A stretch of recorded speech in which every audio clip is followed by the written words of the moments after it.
What's going on, my fellow makers? Welcome back to Keep Making. Today I'm going to show you how I combine some elements from Studio Ghibli, whatever you want to say, and Warhammer to make my proxy for Alarielle and my Fungal Sylvaneth army warband, whatever I'm calling it now. Well, let's get to it.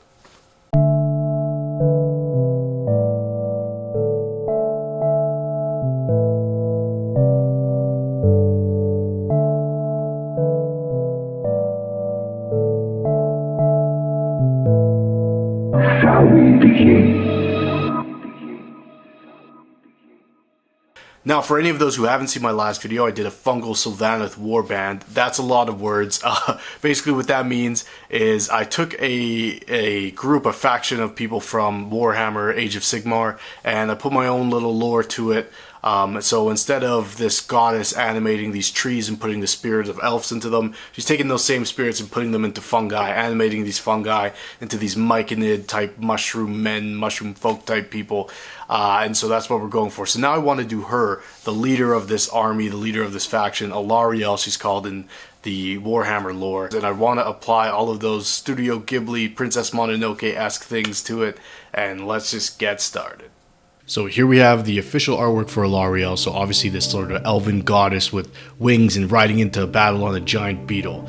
So we're going to change the beetle and the wings a little bit, but same kind of concept. So instead of the beetle, I'm going to go with this Avatar of the Forest from Lost Kingdom Miniatures. This came in the same monthly release as the fungi and the model I'm using for Alarielle. It has this sort of shambling mound type vibe that I love, and also reminds me of the Spirit of the Forest from Princess Mononoke, and specifically this scene where Ashitaka gets healed in that pool. Instead of the Spirit of the Forest showing up, what if this elven badass goddess showed up instead? So here's the model from Lost Kingdom, and instead of using these kind of weird seahorse things, I'll instead be using that avatar, trying to emulate all of the awesomeness that Alarielle is. So to do so, I had to go into my 3D printing software, and like I did in my last video, if you haven't seen that yet, there will be a link in the description, but I used these wings from a Cobra Mode Mini, and sort of just put them in the rough spot that they would go, and then I turned them into one solid wing, and just sort of duplicated that and mirrored it so that, you know, I had two of these wings, and then I printed the wings separately. But I'm going to be working a little bit differently this time, but I am just using that same file that I used on my Arch Revenant in my last video. So I load that into a file with Alarielle here, and I just kind of put it roughly into the place that I want it, and then I'm going to export this whole session as an STL file. That way now I'll have a figure that has wings attached. No need to drill in or print them later or whatever the case. I can just struggle to print this model as one big thing. So once I finally found a way to support the model, after a few failed attempts, I was able to print it off, get it cleaned up, and then start cleaning off some of the support areas to get it cured.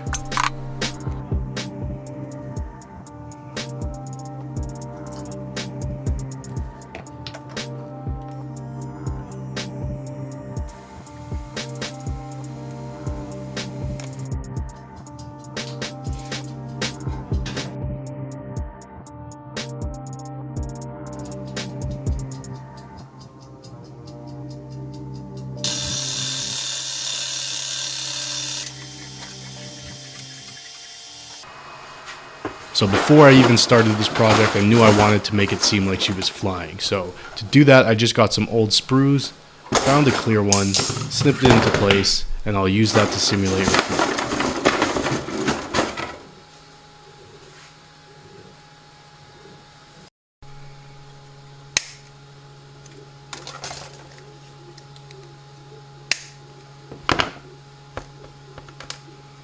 I messed around with pinning this model, but ultimately I found that the best thing to do was to just cut this sprue at an angle and then just super glue her onto it.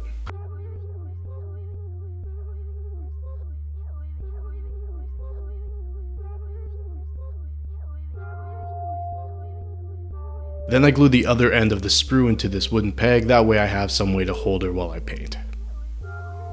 I tape up that sprue too, just so that when I spray it doesn't get any on there.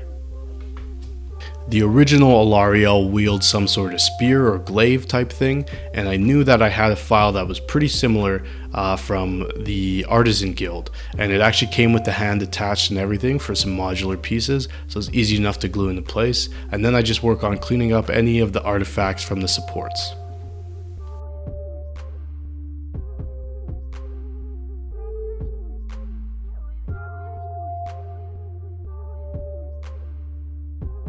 Now that she's all cleaned up and assembled, we can begin the painting process. So I use this matte black from Army Painter and give her a good priming. Then I'm going in with this titanium buff from Golden through my airbrush to give it a zenithal highlight. I like to do this because it looks cool, but also lets me see details where I might miss them if it's all black, and gives a natural gradient that we can use during the paint job. A paint job that begins with this Doombolt brown hitting all the flesh areas.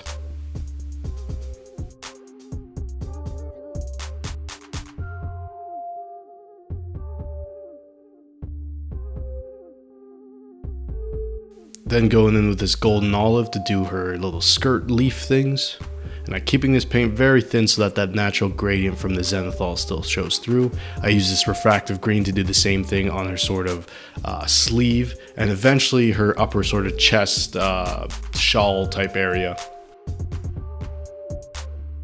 Now, if you've seen my videos before, you probably know I change my mind a lot throughout the process, so some of these colors that don't end up staying the whole time, I'll just sort of breeze over. But you see me use a cork brown on the spear there, and then here's another one that gets changed later on, but this is a purple alchemy from Army Painter Speed Range, which I thought I wanted the flowers on her sort of headpiece antlers to look like. I also used a light green blue and a blue green to do the petals on her headpiece, but again, that changes later on, so we'll just kind of breeze past that for now. I almost immediately start highlighting the skin, so I go up a shade with this scrag brown to bring out some of those higher areas, and leaving the darker Doombolt brown in some of the deepest recesses. And in a similar fashion, I'm using this Cadian flesh tone to do the same thing, but hitting even less area so that we get a natural highlight of the skin tone.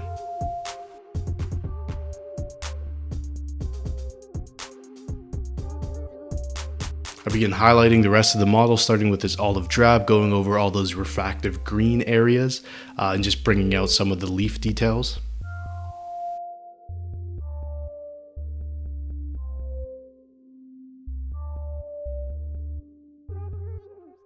And to maintain that sort of Feywild fairy vibe, I'm going over all of these green olive areas with this sort of neon Escorpina green.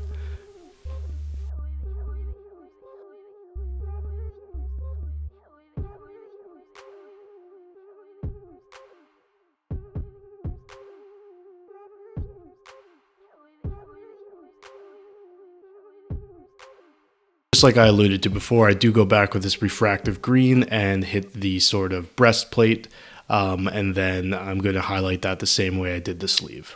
So I use this metal medium and give it a little bit more life with some flow aid to do all the wings, but I use that same exact mixture to do all of the sort of raised tattooed areas on her skin. It kind of reminded me of the Velasleen from Dragon Age, which are these really awesome tattoos if you haven't played the game, and I wanted to sort of emulate that here.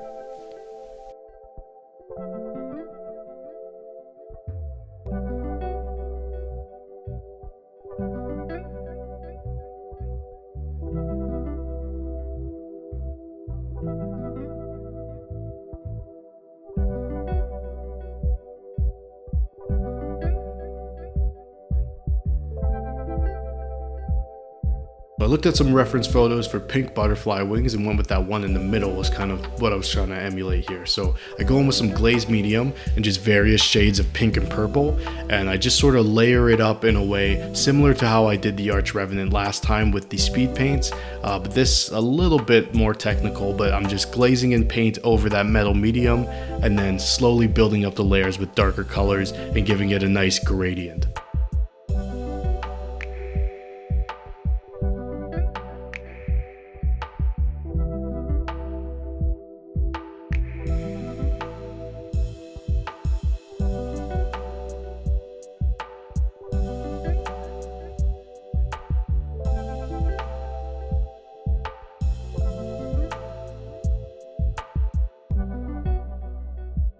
And once it's all sort of blended and dried in, it looks really, really cool over that metal medium.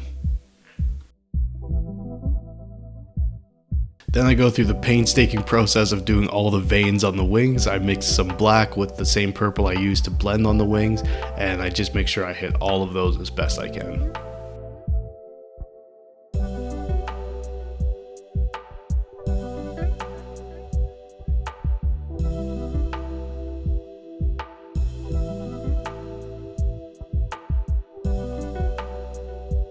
This was one of those steps I wasn't sure about while doing it, but when it was finished, I'm really glad it turned out the way it did. So with some Citadel Screaming Skull, I'm going over all of the bone details, so that's her headpiece and antlers, as well as she's got this sort of armor on her skirt.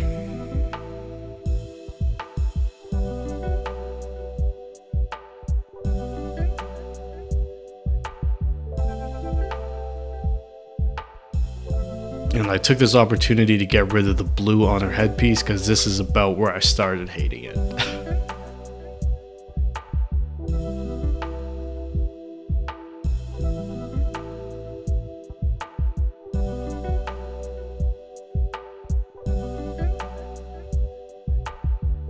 Then I went through a process of finding the green that I actually liked up there and settled with this flat green, which is what I used first on her chest piece. So yeah, the colors were right, just not in the right places. Going in with this blue-green, I then highlighted her hair off camera. I just painted her hair all black. I thought it looked really nice. And then I'm highlighting this with the blue-green mixed with black to bring out some of the details.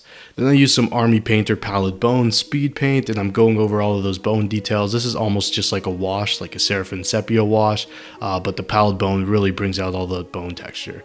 Then with another speed paint, Plasmatic Bolt, I'm going over the glaive. Now this is one of those pieces that does change again later on, but it did look pretty cool here, so I just wanted to show you that this is pretty easily achievable.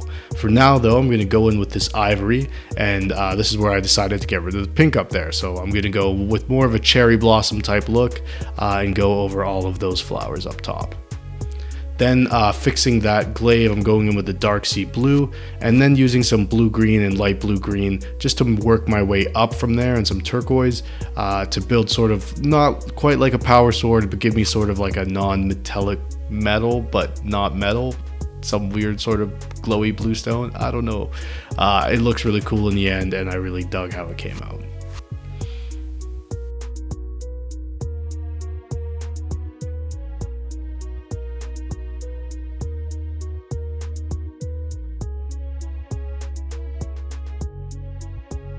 But with that same Plasmatic Bolt, I'm actually going into the eyeballs. After I put a drop of white in there, I just run this Plasmatic Bolt over it, and then a single drop of white into the eyes later on will bring out this really cool glowing effect.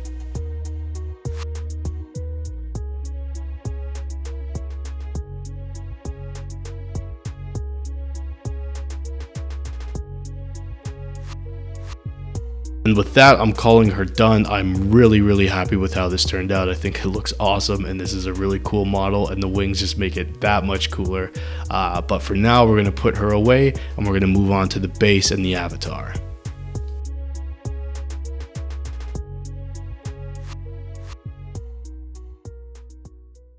So again, here's the figure we're going to be working with, and I got him printed off, but I wanted to make sure that the base he was eventually going to be on was going to tie in with the fungal warband I did last month, and you can check that video out here. But that is that kind of marble stone and then overgrown with all these bonsai trees and mushrooms and grass and stuff. So what I did was I brought this 160mm base into a 3D software and then just kind of played around with all the mushrooms that I owned and 3D files and stuff like that to see what I could actually fit on that base, so that it wasn't just like a flat normal base with grass on it, and it really did match what I was doing with the rest of the warband. And once I had an idea of how many pieces I would need to make this cool, I went ahead and started printing them all off.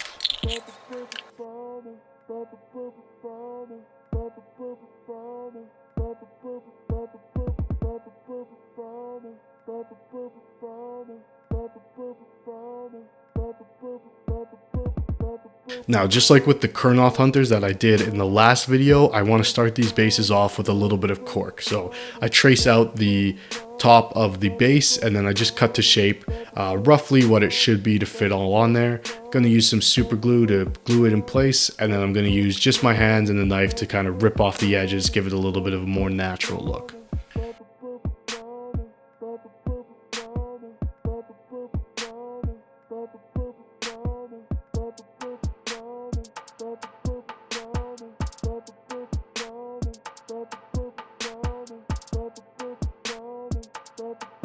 Now, 3D software is great, but nothing will beat actually dry fitting stuff in real life. So I'll try to include links to all of these pieces below. Some of them are part of monthly releases, so I won't be able to, but all the little mushrooms I'm using on the base are free files from Thingiverse. So I just start assembling the model and then getting the base ready.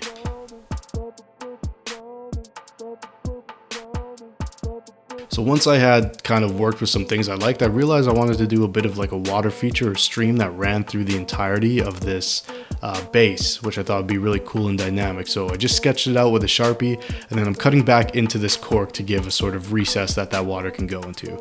If you want to do something like this, something that I didn't keep in mind was that I glued this piece down. So if I just glued the edges, it would have been a lot easier to carve away at this stuff.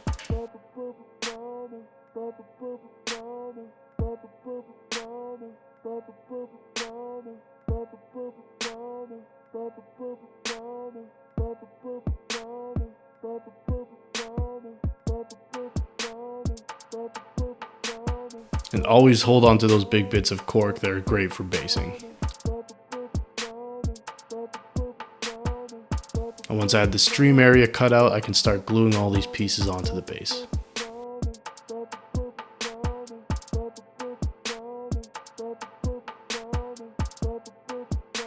And by the end of that, it was looking like this.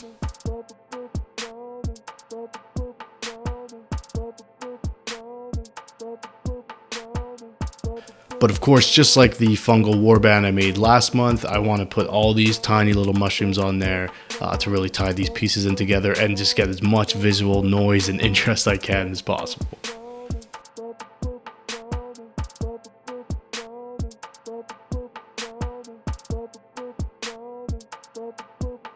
And just like I did with the warband, I go over all of the cork areas with this muddy ground from AK Interactive.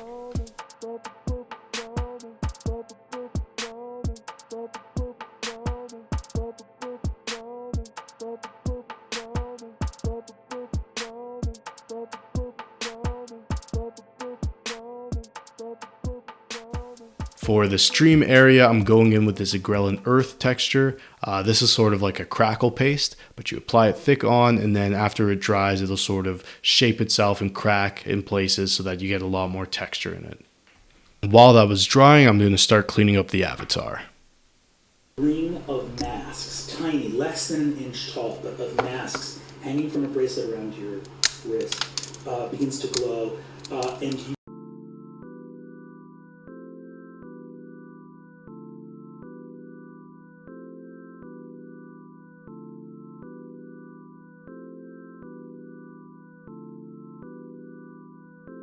And to fill the space where I yeeted that bunny out of existence, I'm just putting some of those little mushrooms on there.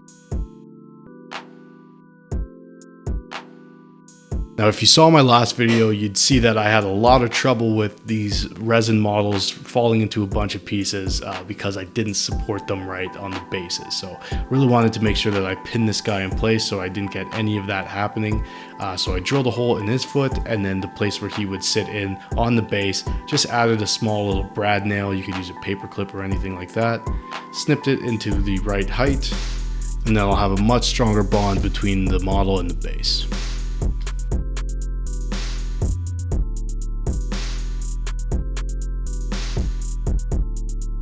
Now his foot was hanging a bit off the edge here, so I just added a little piece of one of those rocks just so he had something more to stand on.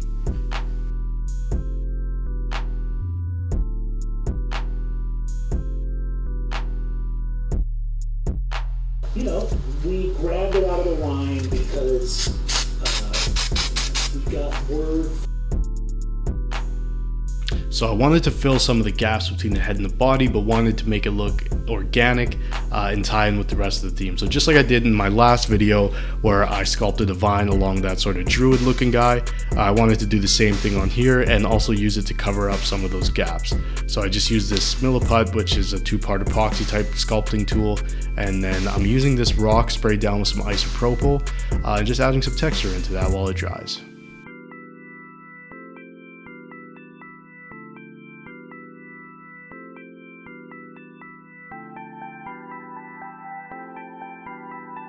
Note now to a 2-in-1 step on the base. I'm going to use what's called a grit mix.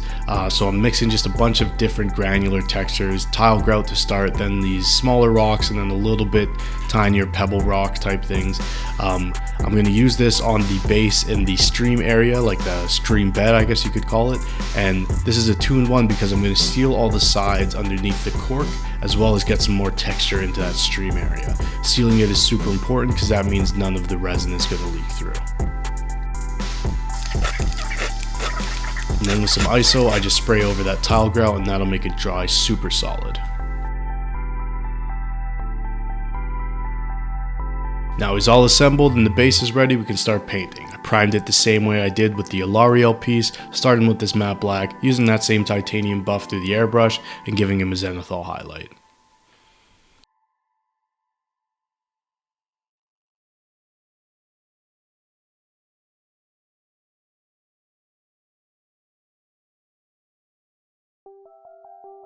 So just the same way I did on the warband pieces, I'm going to start with that metal medium and some ivory. That'll give us our marble sort of alabaster rock color. And I go and do all of the rock elements. So for the avatar, that means not only the rocks on the base, but all of the ones that make up his inside body.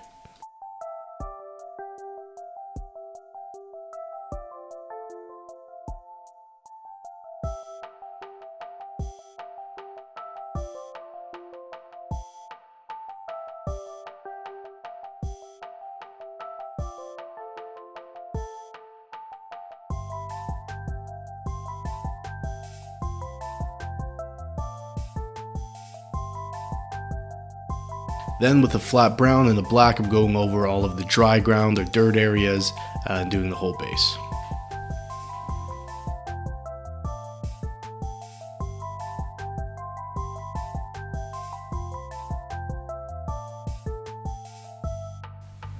For the stream bed, I'm going in with this leather brown and doing the entirety of it.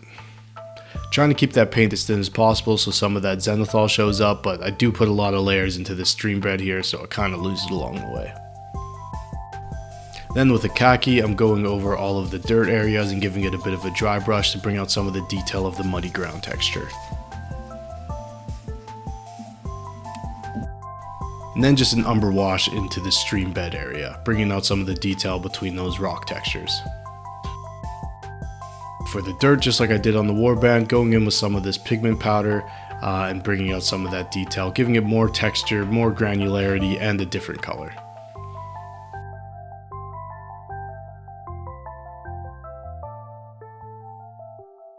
With a lighter pigment, I'm doing the same thing to the stream bed area.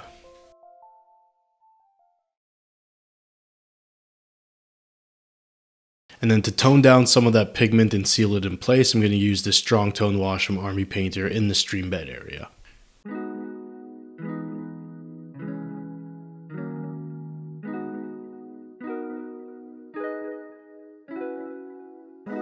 Then with some camouflage green, I'm doing a little bit of a dry brush just on the highest areas to simulate some algae.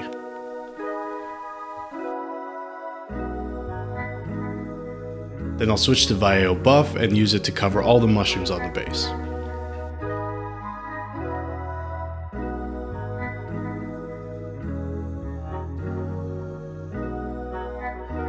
And then with this beige brown, I'm going to start doing all of the tree root sort of branches that cover up most of the body of the avatar. This is going to be like a 30-second clip you're seeing, but this part took hours and hours. When I closed my eyes, I would see these branches. It took a long time, but it was well worth it.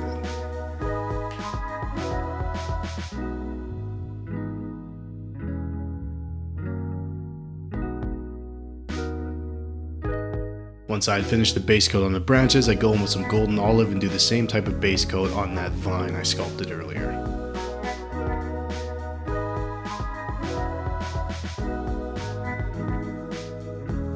Army Painter Malignant Green, I'm going over all of the moss areas that are sculpted into the details of the avatar.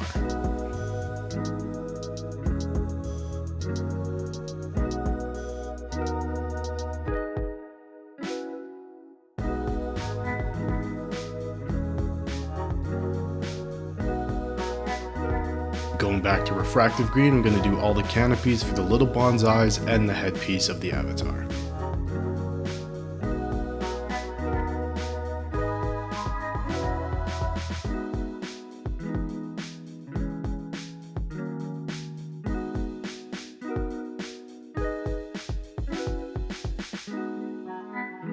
Then with this dark green and this umber wash from Vallejo, I'm going over almost everything, especially the white parts, giving it that detail, giving it a little bit of weathering and depth. And this really brings in the fact that this is like a grimy sort of very overgrown environment. To bring back some of the details of the rocks, I'm going to dry brush some cold white onto the very edges of them, and the pieces within the avatar, I'm actually going to use a round brush and just highlight the edges of those pieces.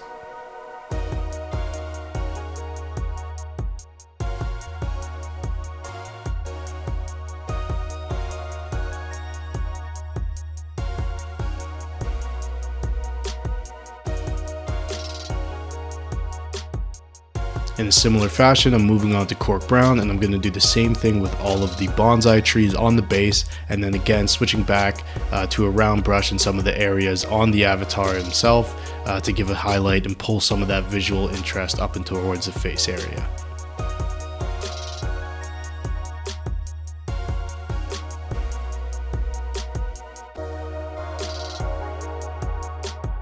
And moving back to Screaming Skull, I'm going to dry brush all of the mushrooms just to give them a highlight and apply a little bit of an undercoat for the contrast and speed paints we'll be applying pretty soon. And I'm just using some speed and contrast paints to give those mushrooms that magic quality.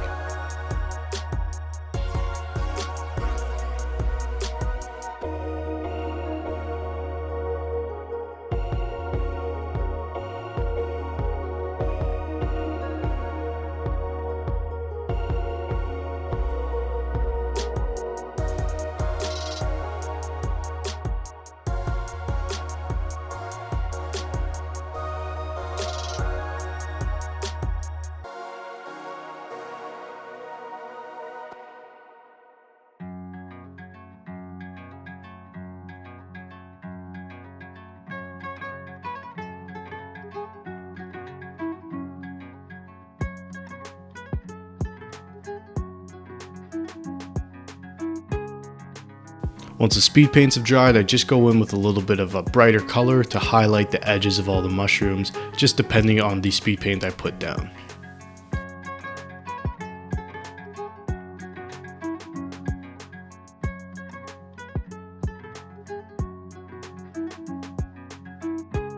Then I add some dimension to the mushroom stems by applying some Seraphim Sepia all over.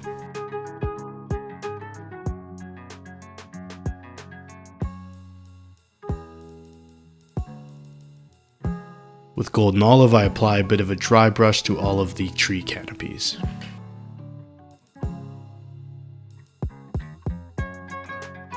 Then with that same dark green wash, I'm going over the entire vine section.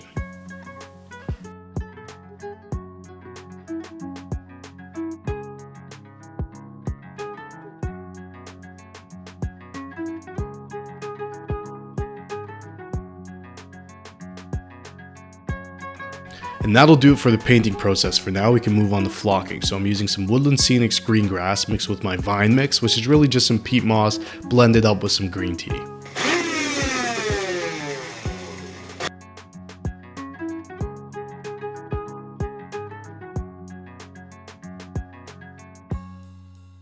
I mix those two things up, and then I pull out some grass tufts and get to putting glue all over the base so that I can just apply this stuff as I see fit.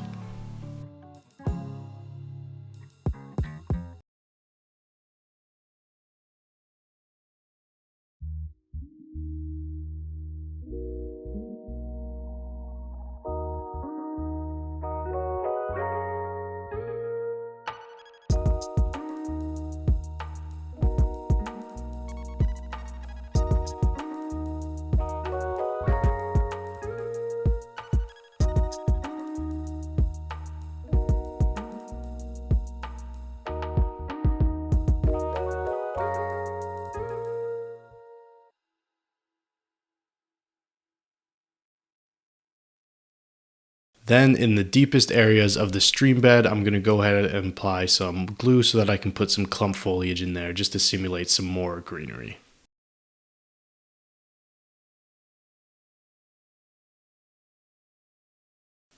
Now we can move on to the most nerve-wracking part of the build, which is detaching Alarielle from the paint stand.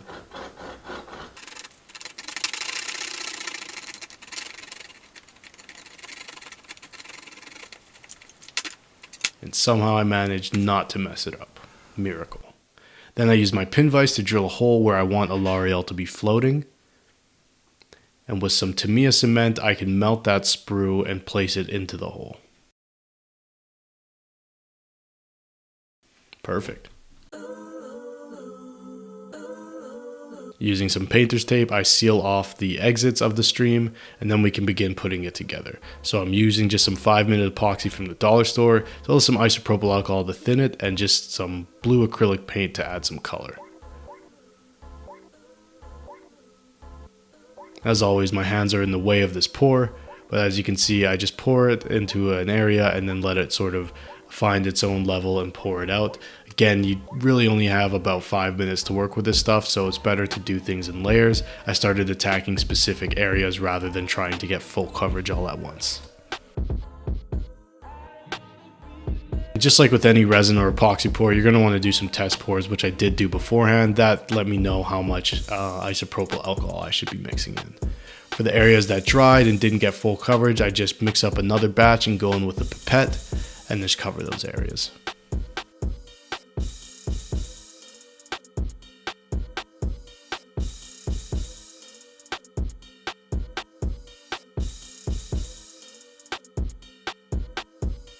Now both of the taped off edges did need some cleanup afterwards, so I hit them with a needle file and a hobby knife, and then I went in with some fine grit sandpaper to get a smooth edge.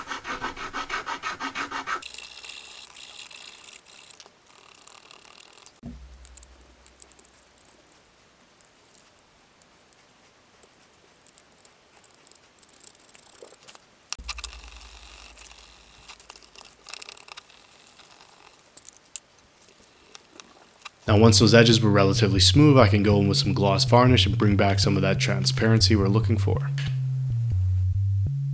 And I end up hitting all of the base because some of those bubbles formed at the top, and adding some gloss varnish will fill in those holes. Then we're moving on to some super gloss heavy gel. This is sort of like a paste, but it does dry clear, so once I apply it all over the base, it gives a really nice water texture. Just like that. Now before I could call this piece done, I did need to add a little bit more detail to some of these mushrooms, as well as finish the base with a nice black rim.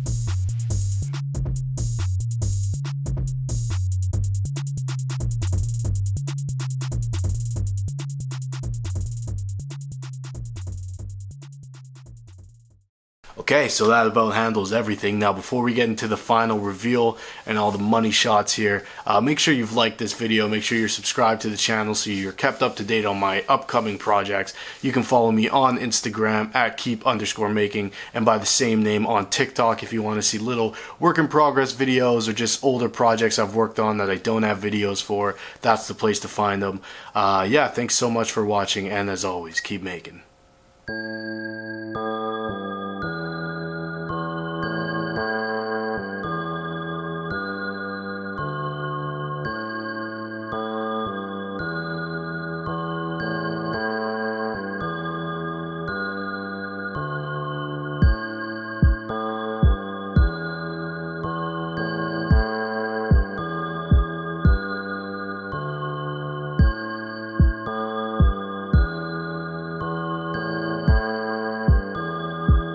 Shall we begin?